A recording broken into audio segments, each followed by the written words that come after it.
Assalamualaikum, saya Anggia Deli Anggraini dengan NIM 2020610114 Fakultas Ekonomi Bisnis Islam, Prodi Akuntansi Syariah IAIN Kudus dengan mata kuliah Bahasa Inggris dan dosen pengampu Bu Anissa Setianingrum MPD. Saya di sini akan menjelaskan tentang part of speech. Yang pertama, pengertian part of speech adalah jenis-jenis kata yang merangkai satu kalimat menjadi padu dan memberikan pemahaman pada pembaca atau pendengarnya. Yang kedua, macam-macam part of speech.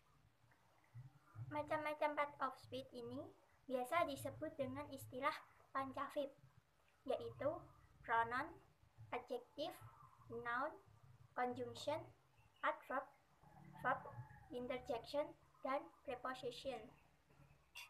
Yang pertama, saya akan menjelaskan mengenai pronoun.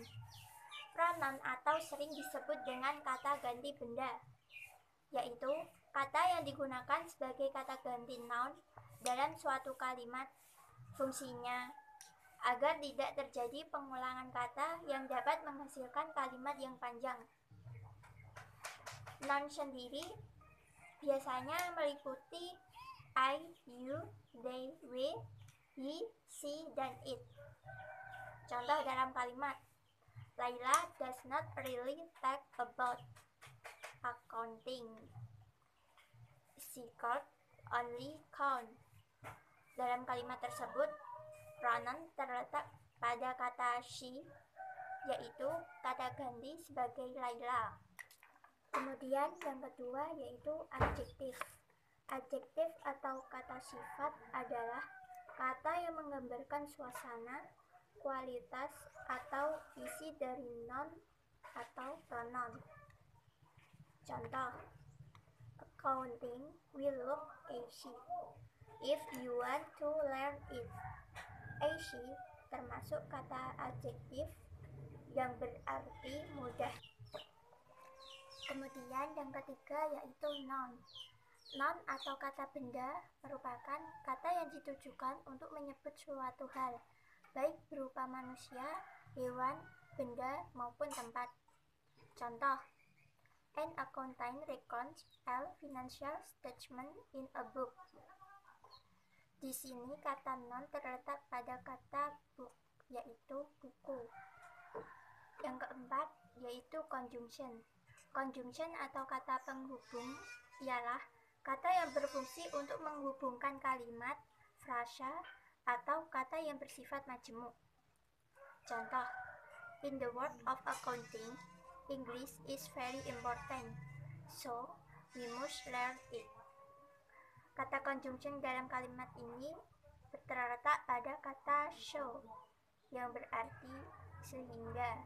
Kemudian yang kelima yaitu adverb atau biasa disebut dengan kata keterangan, yang berarti kata yang digunakan untuk menjelaskan informasi tambahan mengenai verb yang dilakukan. Contoh, in every company have to keep the room cool.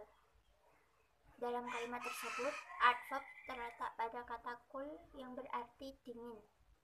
Kemudian yang keenam yaitu verb atau biasa disebut dengan kata kerja, yaitu kata yang digunakan untuk mengekspresikan sesuatu yang dilakukan noun atau pronoun.